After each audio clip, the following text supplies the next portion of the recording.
एक काऊ असतो, एक चिऊ असते. काऊचं घर शेणाचं असतं, मजबूत आणि साधं.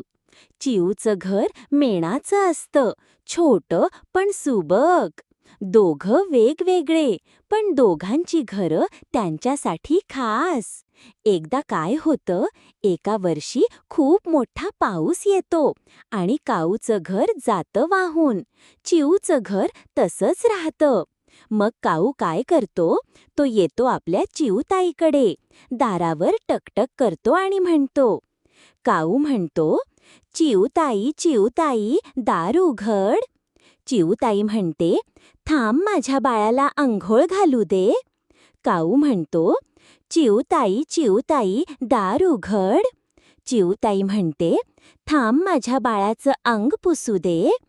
काऊ म्हणतो, चिऊताई, चिऊताई, दार उघड. चिऊताई म्हणते, थांब, माझ्या बाळाची टीटी पावडर करू दे.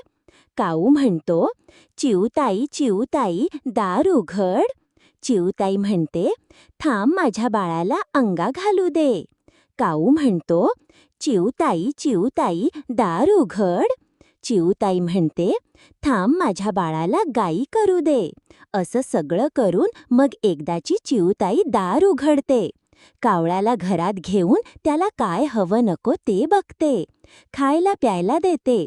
खाऊन झाल्यानंतर काऊदादा काहीतरी चगळायला लागतो. तर चिऊताई म्हणते, कडाम कुडूम काय खातोस रे? काऊ म्हणतो, लग्नाची सुपारी मी खातो रे.